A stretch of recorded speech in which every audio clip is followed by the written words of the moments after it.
Welcome back to Madame Tortuga's Lounge with your host, the neurodivergent, mentally ill, non-binary, polypan, pagan Pisces, Dottie the Psychic, a Metro Valley Pagan Pride affiliate. Hello, my dotlings, and welcome to another episode of Shameless Self Promotion with Dottie the Psychic and Dante. Okay, Dante, tell us a little bit about you're with the O.T.O of Cleveland. Was it the Chariot of Eternity? Yes. Tell us a little bit about that. Okay, cool. So my name is Dante. I'm a member of O.T.O. I'm the current Deputy Master for Chariot of Eternity O.T.O in Cleveland, Ohio. It's a chartered body of the United States Grand Lodge O.T.O Templi Orientis. Of the current officers, I tend to get voted to relay information and represent our local group. And for the sake of, not being wordy throughout this conversation, I'll just say USGL or O.T.O when I'm referring to it, because I'm generally referring to the United States Grand Lodge and not O.T.O International or any other countries. And I do want to have a bit of a disclaimer. I'm not claiming any authority in any way, shape, or form for what's being said here or presented. My words and positions and thoughts are specifically and entirely my own. Yeah. I get that. I'm going to endeavor though to present information as accurately as possible. I'm going to be referencing official website information. That's OTO-USA.org. It's essentially my guide whenever I talk publicly about O.T.O. You can take a lot of what I'm saying, as it directly relates that information I gleaned from there. Anyway, my disclaimer is front and center in whatever I say. I absolutely understand, because one of the things we're here to talk about is Metro Valley Pagan Pride. And Dottie the Psychic, I can be weird where, I've picked up feathers and just shoved them in my hair but what I'm trying to represent when I am the president of Metro Valley Pagan Pride, I'm not used to having dignity. I must be very careful with this fragile thing. I'm Yes. I must be very careful with my words. So I can definitely I understand when you have to represent a group of people who are, especially if we're centered around a thought, a system, that it can be difficult to parse out that gray area. I'm I don't want to be the one to say it's this or that, because I don't know how everybody feels. Yeah, and we have a lot of diverse ideas. So tell me, what does O.T.O stand for? The artist Templar. O.T.O Templi Orientis. It means a couple different things. Most assuredly, though, the O.T.O, is a California kind of nonprofit corporation. It's federally recognized as a tax-exempt religious entity, and that's under the IRS section. We call it it's called a 501c3. Visibly, it's a community of initiates that share thelemic ideals regarding the quest of peace and wisdom.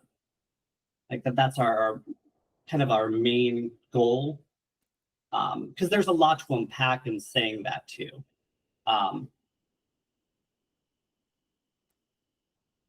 It's kind of this, O.T.O began itself as this confluence of, divergent streams of esoteric wisdom and knowledge. They were originally divided and driven underground by political, religious intolerance in the 1800s. Largely, it appears to draw most of its stances and attitudes from the traditions of Freemasonic, Rosicrucian, those illuminist movements in the 18th, 19th centuries. There is a lot of reference to the Crusading Knights Templars of the Middle Ages, early Christian Gnosticism, and most especially the pagan mystery schools. it makes up this kind of like Masonic academy, symbolism. And I'm saying like it's kind of, we call it the reunification of those hidden traditions of the East and West.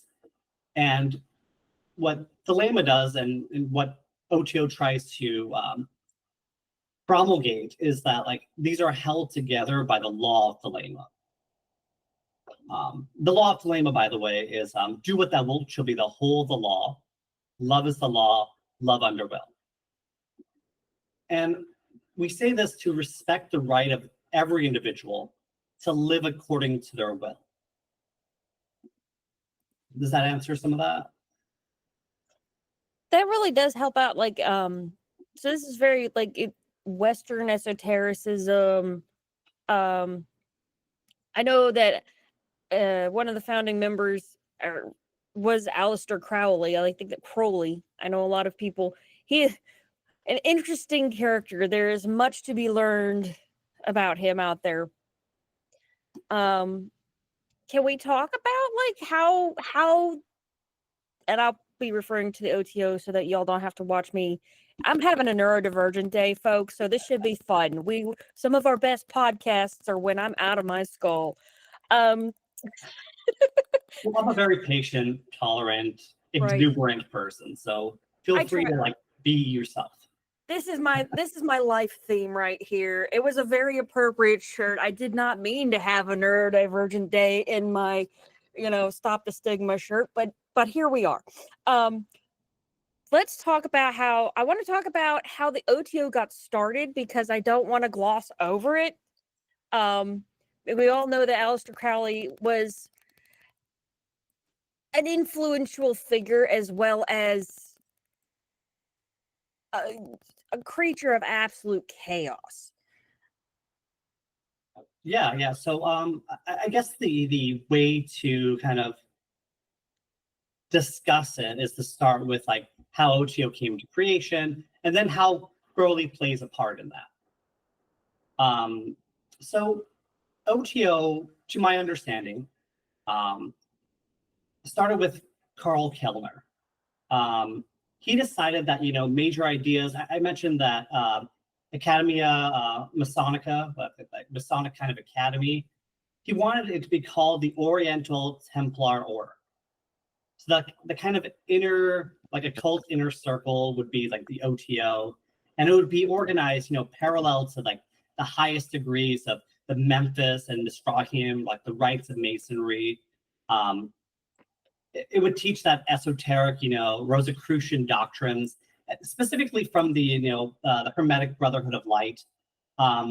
Theodore Royce came involved in this. In addition to being the head of, he had this revival, the Bavarian Order of the Illuminati. And he was also like this Grand Master of, I don't know if you know Swedenborg, but he did the Swedenborgian Rite of Freemasonry in Germany. And this is attached to Westcott. He was a very important occultist at the time. And in a way, a lot of his work still is. If you don't know about the Swedenborgian, it's kind of like this elaborate ritual based on craft masonry. It combines, occult mysteries and a moral instruction. It does have a lot of biblical references, and it's really about personal spiritual growth, though. This combination, what O.T.Os did with Karl Kellner and Royce, they took the primitive rite of Memphis, the Oriental rite of Mizraim, and then, of course, the ancient and accepted Scottish rites. That's the 33 degree, right? They were kind of like adopted as the integral elements for the scheme of the order. Anyway, it's believed that like Royce received episcopal consecration, and he received like authority in the Catholic Gnostic. So that's why we have the Ecclesia Gnostica Catholica. Royce was heading that. And this is like early 1900s. By 1912, Crowley received an appointment he has like authority over, excuse me, like the English language right of the lower Masonic degrees of OTO. It was given this title, Mysteria Mystica Maxima, or we just call it the MMM. Crowley and Royce then condensed that system of craft and like high grade masonry into kind of a workable system of 10 degrees. They incorporate that teaching and symbolism for like not just those, but like a number of additional, mystical societies at those times. I'm going to move back though, because I said 1912. At that time, OTO was like principally Masonic. But Crowley would say stuff like, while it's like the Academy of Masons, it's not really a Masonic body as far as like the secrets are concerned, like in the sense of that it's usually understood. So like he was trying to say like it didn't conflict with the current Masonry at the time. And there's like several reasons why he was doing that. He wanted to really introduce Thelema more into it, and Freemasons don't do Thelema. Right. Thelema is its own system. Religion, yeah. Religion. He essentially prepared like the use of OTO through like the Gnostic Mass. So in 1913, he had written this Gnostic Mass, and it had like it became the central ceremony, both privately and publicly. And it does have correspondences to the Mass of the Roman Catholic Church. But as I say that, like there's nothing that's another disclaimer, right? There's nothing that OTO does or EGC does, or Ecclesia Gnostica Catholica, the EGC does that's in any way an authority of or attached to the Roman Catholic Church. Right. Some of the reasons though, like Crowley believed that women could not be initiated as Freemasons, so he sought an organization where women could be initiated. He was also like really frustrated with the kind of wordiness to a lot of the Masonic rites, and it's like things got lost in the sauce, right? Yeah. Like you gotta love those old ceremonies, but you gotta sit down and like listen to that a few times before you actually understand what's going on. At least especially somebody like me with a learning disorder, I'm like, you do get lost in the sauce fast. Like I did get a chance to see the Gnostic Mass actually at y'all's temple. It was a beautiful ritual. It was a beautiful it was intricate. And I was amazed at how well you guys all worked together in this, like, it was elaborate. Even the room was different. Like it was set up specifically for this purpose. And you could really tell, like, even just crossing, you could feel, especially my fellow practitioners out there, when you've crossed into a sacred space and you can feel that shift in your person. I could definitely feel that. I know I'm going to take us wildly off subject. But tell us a little bit more about like what you're doing modern day. Like you say it is an actual like a recognized religious organization. Can you tell us a little bit more about like the core beliefs and some of the ritual, and let's start going in that direction, whatever direction that is. I'm sorry, y'all. I don't mind jumping around as well. So our Thelemic greeting, that do what thou wilt should be the whole of the law, we consider this like the apotheosis of freedom. Like we call that the sole and sufficient warrant of all human action. And we're kind of like specific about our translation of the word. So thelema is like a Greek word. It's translated most often like to will. More specifically, it's like when it's used as a divine will. So it's used in the believe the Pentateuch and other parts of the Hebrew and the Christian Bibles. But when it's talking about Thelema, they're talking about like the will of God. So it's similar to saying that Thelema is attached to the concept of a divine will. And that system of Thelema really emphasizes like liberty and freedom for humankind. So what we do right now is we hold sacred those liberties and freedoms. And we think that's like a grave responsibility on ourselves as individuals. By respecting the right of individuals to live according to their will, like we're promoting self-independence and through free thinking. It sounds it sounds a lot like individuation, like the Carl Jung concept of like individuation. The more ourselves we become, the easier it is to interact with other people who are also becoming. Yeah.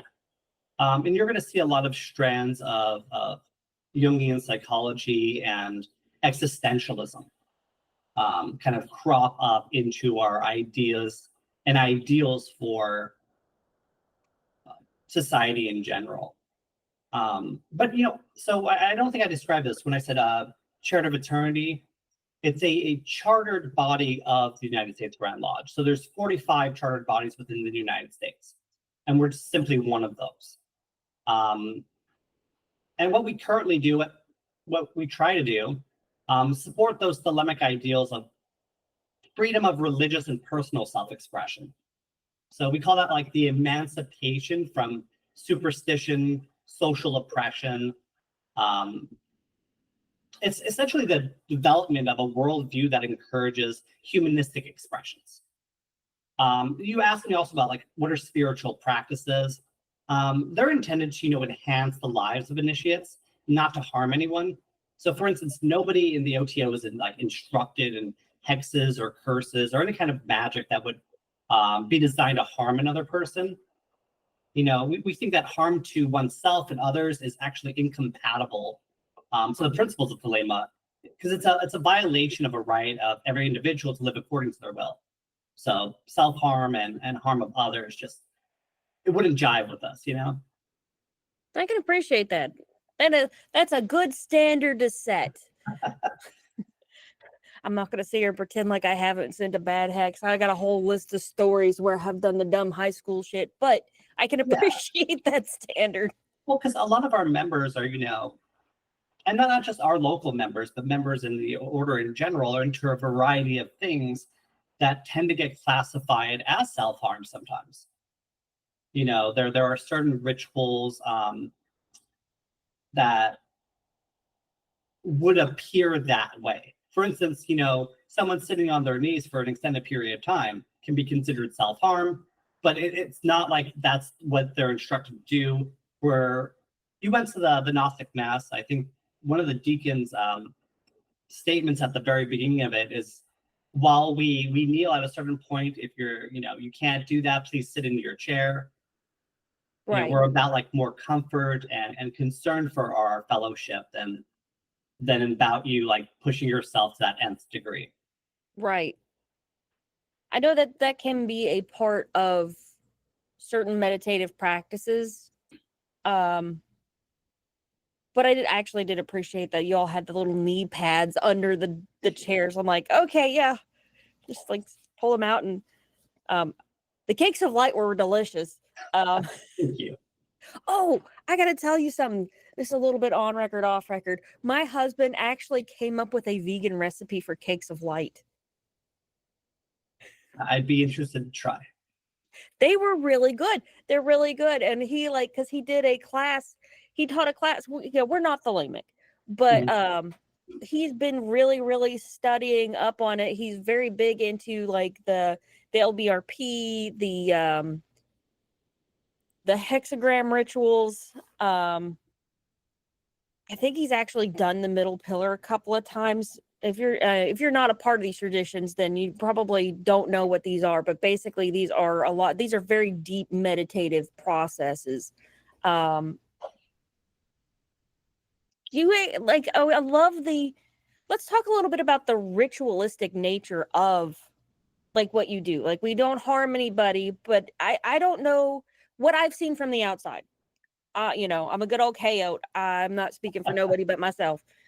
But from the outside, it does seem like it is very much about internal magic, changing the self in order to, or, you know, centering and purifying the self in order to change the reality to kind of get things going the way you want them to. This is very roundabout. Yeah, I think that a lot of our practitioners do that. As a member of OTO, though, you don't have to be a magical practitioner in any way, shape, or form. You don't have to believe in magic. You can be an atheist. You can be Catholic. You can be Jewish. You can be agnostic.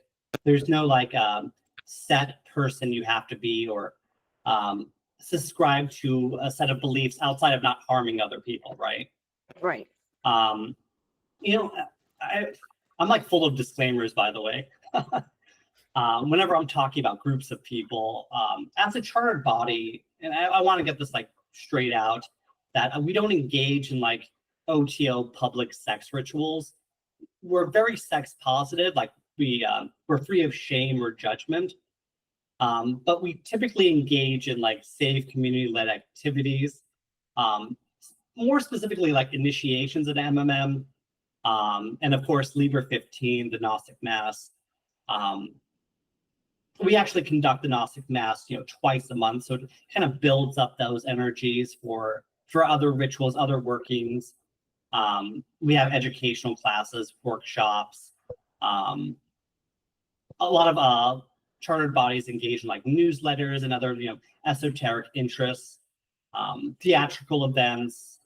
We have journals. We go to festivals, right? Yeah, I love you guys come back. So we had something at our local body, bad movie night. So we would watch a specifically like awfully produced movie and enjoy the esoteric properties of it. What was that one where they just butchered the Abramelin?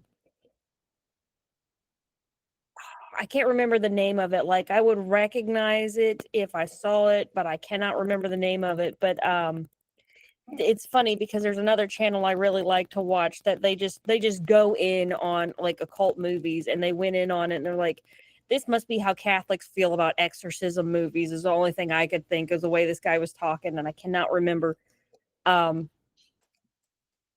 So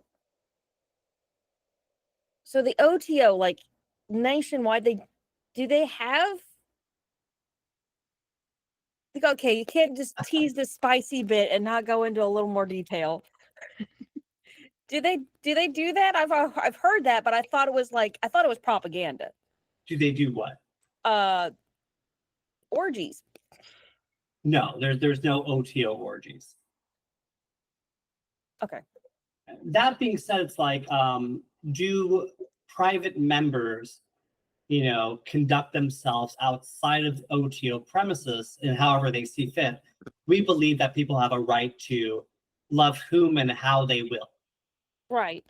Like we have no restrictions on how people conduct themselves outside of OTO spaces. And OTO members are generally like a very diverse grouping of people that are very sex positive.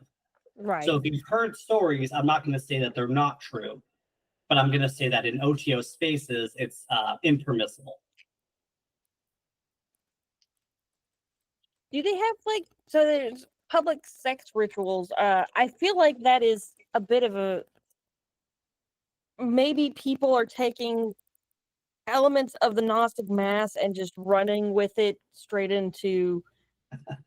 Well, it is a sex magic. It is sex again, magic. this is my expression of it. People are going to have differing views, and I'm not the authority on it. The authorities on explaining the Gnostic Mass are generally bishops within the Ecclesia Gnostica Catholica. And underneath them, we call that the novitiates.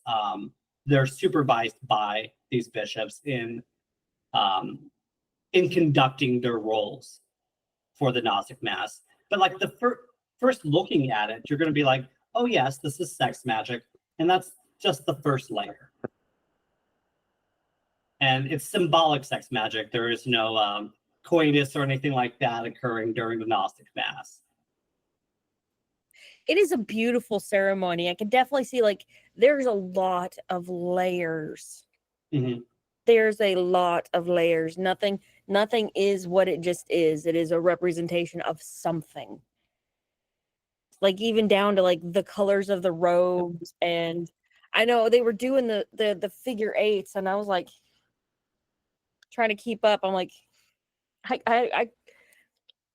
it's an elaborate ritual. It's really beautiful. Yes. Do you guys do any other, like, because I know we wanted to talk about, because one of the reasons I'm having you on the show was to also promote MVPP's Broom Not Vroom, September 27th. You all are coming down to West Virginia to do our opening and closing ritual, and I feel like all the little Christians at my wedding, I can't tell you how many times people came up to me and asked to make sure that we were all going to be wearing our clothes. I can't tell you how many times people were like, even my own like family were like, is everybody going to be wearing all their clothes? I'm like, yes, it is a public event. Yes. Yeah. And we hold true to that at our local body as well. What Chariot of Eternity likes to do, and what MVPP, we tailor the level of our community rituals, and we do. We have seasonal rituals. We do ritual night and ritual construction classes. So there's a variety of things that we do within the broader esoteric and especially Western occultism. You mentioned, the LBRP and other hexagram rituals, middle pillar. Those are like specifically Golden Dawn ones. And we consider those, a little bit more like old Aeon. We try to bring the new Aeon of more humanism to our rituals. So we do something called the Starr Ruby. Anyway, the participants for MVP won't have to be like informed ceremonial magicians. They just have to be like aspiring to self-knowledge. We call it self-understanding, goodwill towards magical, and more specifically the marginalized, often marginalized communities we exist with. So the Starr Ruby, I brought it up. That's from Liber XV in the Book of Lies by Aleister Crowley. It's also, forget which appendix it is, but most expressively, there's a book called Magick in Theory and Practice. And that's the harmony and balance within oneself are like the crucial aspects of the Ruby Starr ritual. What it is, it's an emphasis on recognition of one's inherent divinity, kind of an activation of their inner light and power. I always say that the goal is to inspire a sense of self-empowerment, encourage that expression of like the authentic self. So we think like it's a banishing ritual in the way that we let go of self-imposed limitations, external influences, and we think individuals can create space for new possibilities, expanded consciousness through the transformative experiences of not just doing it in your head, but doing it physically. We think that nurturing this inner balance, and that's what a banishing ritual is to find these inner balances. We think we can make better aligned choices. We can navigate the challenges of life with some kind of like a bit of grace, just grounding ourselves helps us like navigate those challenges. You know what I mean? I do. Okay. That sounds like a lot of fun. Like, We're not yelling at walls here. Right. I think going into a ritual blind is world-class entertainment. So I'm kind of excited because I don't know anything about the Ruby Starr. I do like that. So I love an episode that gives me homework, because I'm definitely going to have my homework after this one. If somebody were kind of starting down this path, and especially here in West Virginia, there's no OTO. Where would somebody be able to get started, like kind of finding material, looking into material, seeing if they were interested? Well, I don't recommend Reddit. Fair enough. You can find everything on Reddit, even if it's not true.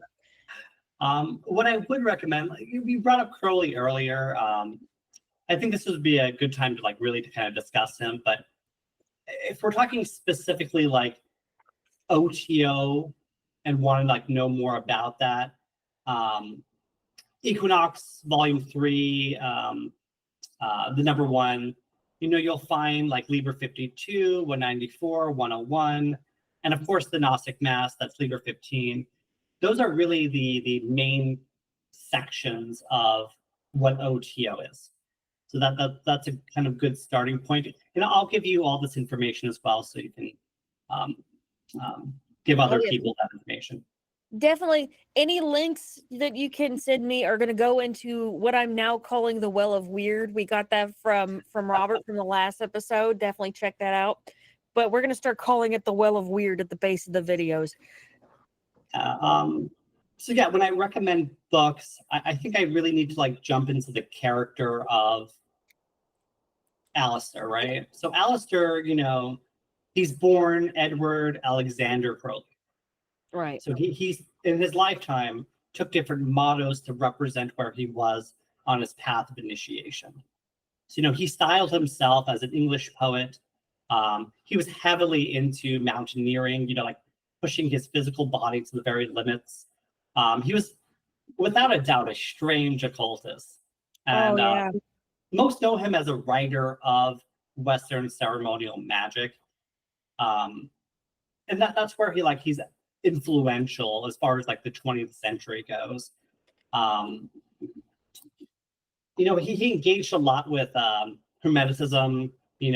He's got particular versions of his own versions, I'd say, of Kabbalah, Yoga, Tantra, whatever else he could get his hand on regarding the reality he exists in is what he would do, right? Right. But more so than a dabbler, he was pretty studious about these things.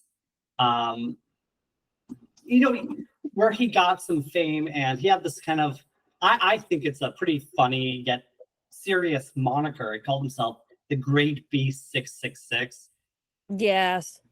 He was a bit of an edgelord. Like he was an edgelord. Like I know we're not, I'm going to put out my own disclaimer here, Sure. Just right here, because I do not want to ever be a podcast that glosses over genuine abuse. And we are not denying that Aleister Crowley was not somebody I think I would personally associate with because of his behavior, but also he was a prolific writer and really kind of he very two-sided coin. Very two-sided coin. On one side he was the beast. He was a little asshole. And on the other, he has contributed to pretty much every modern magical movement in some way. Yes. An incredibly influential figure. I think, because we're going to get into book recommendations, I think reading more about his life, my interpretation is that he did quite a few things, deliberately to foster controversy. He sought out, like dramatic scandals, kind of as a form, though, of that's the way I'm seeing it, a spiritual and kind of cultural provocation. One of those like things that he's very well known for, and as we're talking about Thelema and O.T.O, he has the claim, and very much like esoteric fashion. In 1904, the Book of the Law was kind of this revelatory divine experience he received in Egypt. While it was like his material hand and the pen, was on the material plane. So he wrote the book, but it's actually, in his version, dictated by this non-corporeal being that he named, gave us the name Iwas, right? Right. So Thelemites consider this book to be like that foundational text for the religion of Thelema. But part of the religion of Thelema is, specific to an individual finding what they're doing with their will. Right. So he created, this mostly secret esoteric organization dedicated to that purpose. There are teachers and students in a way that he subscribed to, or rather, been purported to be working for and with others. So that's not the O.T.O. He has a different organization specific to that. And if people go to, OTO-USA.org, and they wanted to find out more about that, and I can't speak too heavily on it. It's called the AA. So if people wanted to find out more information, they could easily, go on that site. And if they want to practice how Crowley obtained his particular gnosis, there is a system for that, but the O.T.O. is not that. Right. I know that there's like three big. I'm sorry. I know that there was like three major sections. There's the AA, I can't remember what that stands for. I know that there's Thelema, which is like the religion, and then there's the O.T.O. that is the organization of the religion. So it's an organization for Thelemites, yes. But the weird thing of saying that is like you don't have to adhere to a particular kind of expression of Thelema. So I think that's where things get murky and gray. And I remember getting into different kinds of psychology when I was younger. I was influenced partially by Robert Anton Wilson and thereby by Alfred Krzyzewski. And since that point, and perhaps earlier, that I've had a real uncertainty about reality. Like there's something more there that I can't grasp, either mentally or very much physically. And that keeps me humble, like there is more out there than I can perceive.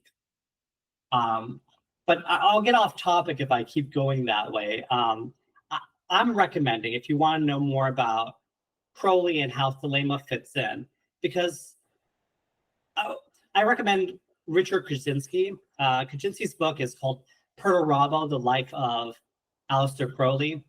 And my reading of it, Kaczynski doesn't sanitize Crowley, but also he doesn't really badger like the failings in the way that like Israel Regardie did when he wrote that. Right. I find that, Kaczynski presented Crowley's arrogance, his cruelty, his drug addiction, failed relationships, right? And right. Just a string of wreckage. But I mean, he was an experimental magician. Like black box warning may cause madness, will cause you to not be able to be around people normal. Well, I think Kaczynski really balances these personal failings, things like these damaging parts, with Crowley's best moments in philosophy, and wanting people to live their best lives, because that's ultimately what Thelema is attempting to do. I think Kaczynski honestly believes that Crowley is a visionary that we can all learn from, and the book is very much worth the read. I think it just got another reprinting. It is by far one of the most extensive books on understanding anything I discussed at the beginning of this. Also, Crowley had a huge influence on Wicca through Gerald Gardner. Clearly, there's a borrowing of ritual structures and magical theory from the O.T.O. materials. Crowley's Thelema, and really Thelema in general, has a significant emphasis on, a lot of people call it true will. But it's a ritual experimentation that I find kind of anticipated later forms of New Age approaches to personal spirituality. So what I mean by this is like kind of the cultural transgressive acts kind of prefigured a lot of the 60s countercultural, and kind of like the revival we're seeing now is also similar to a revival of the 70s, 80s, and 90s, right? Right. Like self-realization. We mentioned earlier, like resonating with Jungian and existentialist themes. As I'm thinking about this, like specifically for Thelema in America, because this is international, but for Thelema in America, I'd recommend Martin P. Starr. He came out with the Unknown God, and that kind of has more of a focus on, you know, the first body in the United States being Agape Lodge over in California. Kind of goes into more of that history. Who are those major characters? What was like the lineage progression from Crowley to where it is now? Those kinds of things are important to see what our mission is, you know? Right. I brought up the Book of the Law, the Liber LII. I wouldn't recommend that as the very first thing you read on Crowley. But a lot of it, if you do read it, a lot of it is used elsewhere in his work, and you'd be kind of lost as to why like Crowley is so obscure if you didn't know of its existence. Right. It's kind of like biblical phrases, but you've never read the Bible. Like they're kind of on the strange side of things. You know what? Yeah, that is a good way to put it, because I hear, you know, we hear a lot of Bible scripture just out in society because it is pervasive. And every now and again, I'll be like, I don't understand the context of it. My poor husband, he used to be a preacher, so he has to explain it to me. He's actually one of the reasons that we came to the Gnostic Mass, because it was my birthday weekend, and I was like, okay, plan something. I don't want to have to plan anything. So he's like, let's go see a Gnostic Mass, because he I'm gets. really glad you decided to celebrate that with us. Oh yeah, he's probably gonna pin you down and pick your brain. Just FYI, he gets excited. I think we all do. I love that. You know, we said earlier that knowing that you can't know everything is humbling, and I find it to be a relief. Yeah. Go ahead. I have all these thoughts now.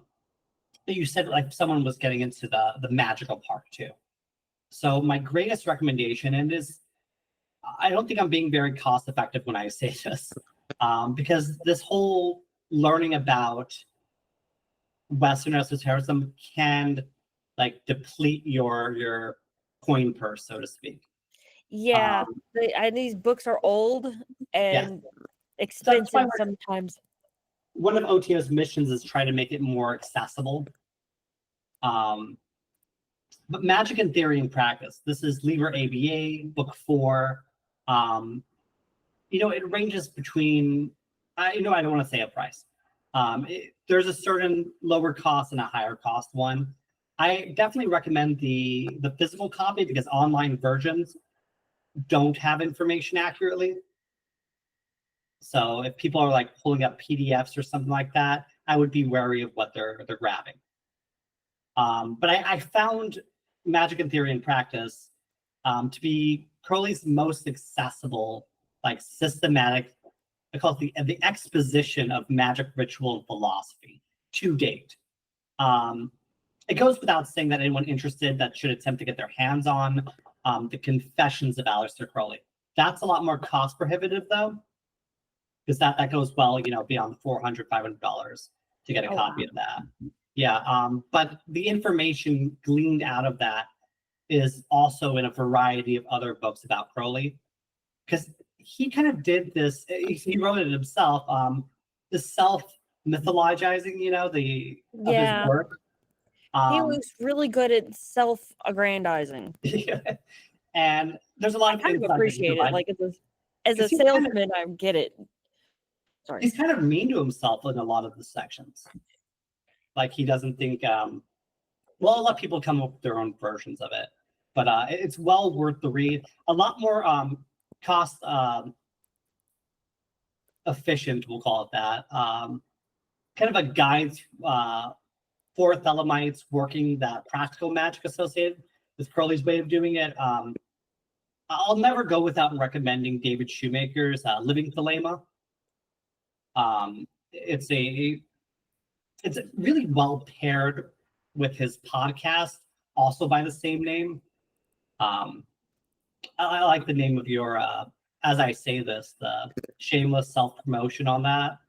But I like to promote good works, and I think Shoemaker's book and podcast are really wonderful introductions to the practical magic that I'm discussing. I think from there, if they get Living Thelema or Liber ABA, they're going to pretty much take that and venture into many different directions. I say that from personal experience. I used to have a shelf dedicated. Now I have an entire bookcase dedicated to these particular works. Yeah, but those are my book recommendations Cool. for starting out. You know what? We'll try to put these in the well of weird. These are a lot of book recommendations. I kind of really appreciate that, actually. So I want to tell you about shameless self-promotion. It's funny that you should say how, shameless self-promotion, that we love that, but also you want to promote other materials. But that's kind of the heart of shameless self-promotion. Like, this is my channel, but shameless self-promotion, like the name of the channel is Madame Tortuga's Lounge, which is my logo. Great story. It's on the website. But shameless self-promotion has always been, it started off as a live stream, but it's always been an interview style. This is like my way of helping other people promote. So it's shameless self-promotion because one of the big things that people have to overcome as small business owners, and as a lot of metaphysical professionals, is to be able to sell your product. Like, being able not just to sell your product, but to say nice things about yourself. That's one of the things. Like, it's very, very, there's a lot of magical traditions that are about keeping quiet, to know, to do, to keep silent, and then a lot of practices that very, very much do not approve of people selling their magic as I see it. I'm like, so sometimes it can be difficult for people to be willing to promote themselves. I figure, okay, I've got a whole channel to give people a chance to, and the whole community growth idea. That is the kind of the whole channel theme. This is my community channel, so this is why I got my protest videos and all my other stuff, community stuff on this channel. Yeah, we're really looking forward to coming out there. It's not a one person. There's actually a team of ritualists doing the opening and closing. And when we were rehearsing it just yesterday, actually, no, I'm sorry, Sunday, when we were rehearsing it, a lot of us got kind of teary-eyed about it. We really love our communities. We love the diversity that kind of unifies us. So it's something well worth being a part of.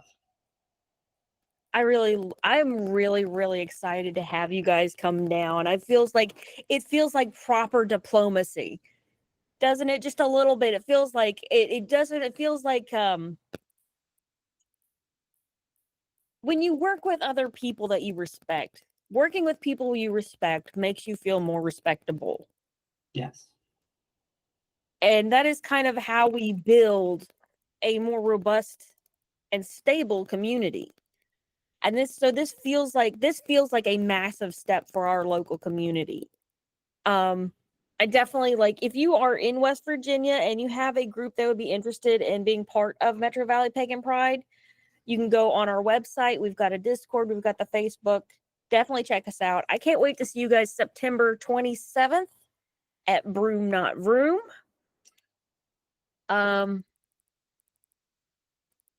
Just go ahead and plug that there, just so we know. Is there anything else big you'd like to tell us? What should people expect in the ritual? What are things that people might want to know about? We talked about how it was about banishing personal limitations? Mm-hmm. What are we bringing in with that? I'm thinking,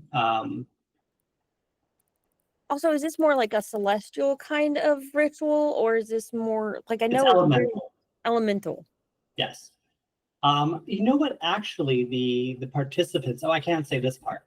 The participants should interact with those ritualists because they're going to be in a role throughout the festival.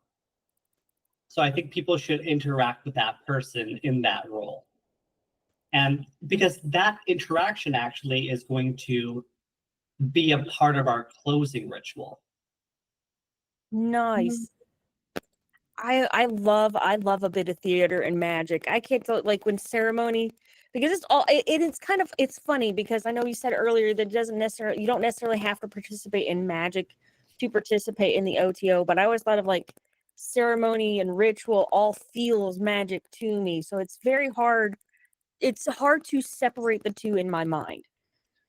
How would you separate those two?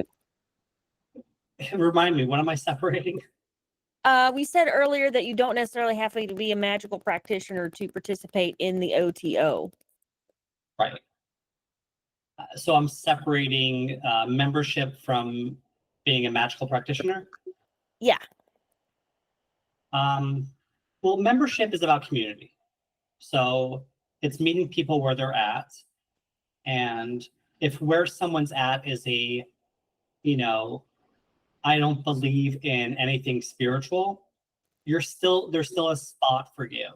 Like this space is still sacred and you can enter it and be part of a larger community, even if you don't share beliefs in magic. So I don't know if there really is like a separation or compartmentalization between that. It's recognizing that humans are humans. We have a phrase from In Thelema, it's every man and every woman is a star.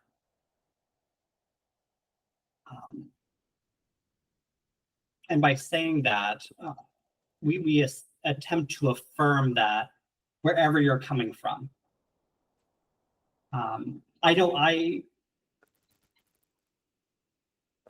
I'm very much ritualistic. I'm ritually minded, down to, going to work, before I sleep, those kinds of things. I try to have conscious moments in my life where we can just become so mechanical and we can just do things because we know that's what's required of us or expected of us. And I think ritual pulls us out of that. We call it the mundane, right? Right. And yet I think all our moments it's up to us to perceive them as mundane or magical. So all the participants, while they're not active ritualists in the ceremony, they are the magic of it.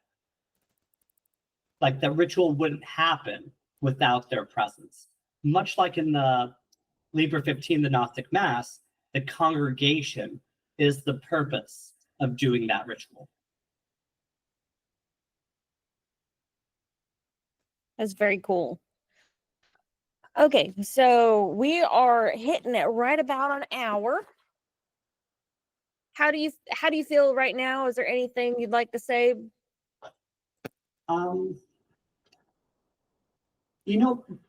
Thinking about the people that would watch this episode or these shows, they kind of understand most of where I'm coming from, but I think I do want to emphasize just one thing, if I may. When I said Ecclesia Gnostica Catholica, I'm talking about the Gnostic Catholic Church. When I say Catholic, our phrasing of it means, and by definition, it means universal. So it's a consideration of the whole. I'm talking about like people being magical. It's that kind of consideration. It has, and I said this earlier, no connection to the Roman Catholic Church, Christianity in general, or its doctrines. We're not anti-Christian, though.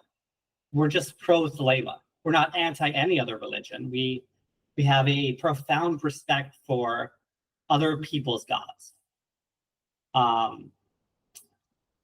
It's also, when I say EGC, it's the liturgical arm of O.T.O. So by liturgical, I mean like it's a body of rites for public service. It's kind of like a customary repertoire of ideas and phrases and observances. So I think that EGC is very complementary to MMM. So it's the initiations. So within O.T.O, there's MMM and EGC, and it's really a combination. Earlier we separated stuff. There's a grayness. There's not a clear separation between any of these things. And thinking about that, thinking about like what you said, how would I've said, how would we compartmentalize these two things? I don't think it's so easy. Also, that last word, Gnostica, we're referring to gnosis here. And by gnosis, a direct and transcendent experience with the divine is what I'm really trying to say. So I think clarifying that is always important when I talk about O.T.O and being a practitioner of Liber XV, the Gnostic Mass. So thanks for letting me this word mouth it out. No, I appreciate it. Like, I like the idea of gnosis, that connecting to the divine is kind of what I think a lot of us are trying. That is a great core to work. It is that very much that love, self-love, creating love, it's a great connection for the two. Yeah. It's love is the law, love under will is our phrase for that. And I think that holds true to the sole and sufficient warrant to human interaction. It's a great way to put it. Yeah. All right, folks, if you want to see Dante, you can come out to Broom, not Vroom, September 27th, Valley Park Hurricane. That is the flagship event for Metro Valley Pagan Pride. We are a nonprofit. I can't remember our catchphrase. It's like this long. But basically, we are a pagan organization, but it's not just for pagans. It's for anybody who doesn't feel like they fit religiously anywhere else. We're kind of the sandbox for all the organizations in West Virginia. That's what we want to eventually become. So if you want to come check out this year, our theme is Fairy Forest. So we're going to see a lot of fairy wings and things. We got a food truck, y'all. Come on out. And you can learn more about the O.T.O at OTO-USA.org. And if you're in Cleveland, check out the Chariot of Eternity. All right, if you'd like to learn more about me, you can learn more about me at DOTTIE, Safe travel and much profit to you. Thank you for joining me at Madame Tortuga's Lounge. In case you didn't know, I am actually a full-time professional psychic with another YouTube channel. I'm also part of Metro Valley Pagan Pride, and if you'd like to learn about all of those things, you can find out more at DOTTIEthepsychic.com. That's DottieThePsychic.com. Safe travel and much profit to you.